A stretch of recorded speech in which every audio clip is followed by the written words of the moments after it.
What I would say, and I said this before, boring or bitter, Manchester City. Is it me? And you can decide what I am here, because Man City fans are going to say bitter. I have felt like this about Man City for a long time. I'm quite good over the last 10 years, with Man United being pretty terrible.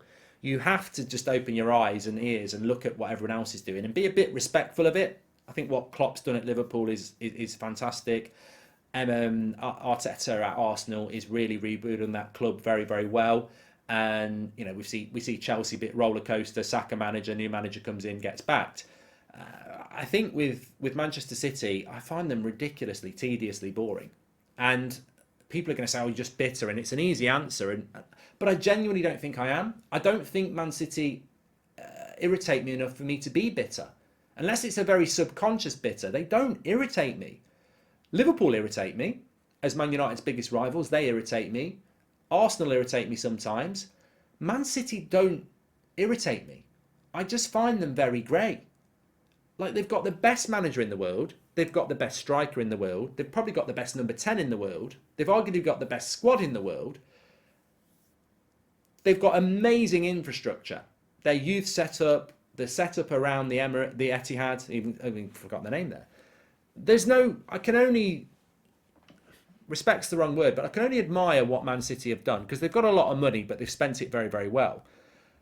But how do they become an Arsenal or a Manchester United or a Liverpool, where you've got these fan bases that just have an aura to them? They don't have trophies, admittedly, but they have an aura.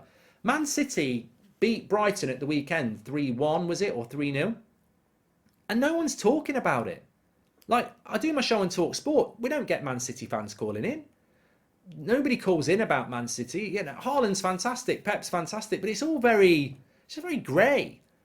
And it might not always be like that, but I would pose the question to Man City Football Club: how are you going to become a Manchester United or a Liverpool? Because you are relentlessly winning things, but you are not relentlessly grabbing the attention or the headlines. I don't know.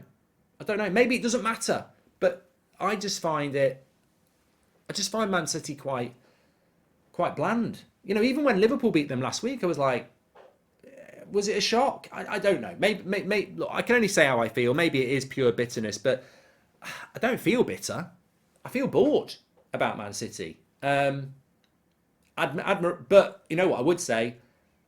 If you want to win things, you've got to do it like Man City now, or Newcastle are going to do it. You've got to have the money. If you haven't got the money, you're not going to do it. Klopp's done it for a few years, and now he's falling away. You can't do it. If Klopp had the checkbook that Man City's got, then he would just keep adding to that squad. He would probably have bought a Bellingham or a Barella in the summer and a couple of other players.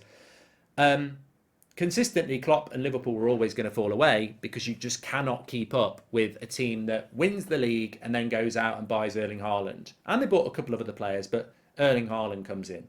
It's just momentum. It's relentless, and you can't deal with that. It's Liverpool are almost hanging on by their fingernails to stay in that race with Man City, and it's impossible to do it, really.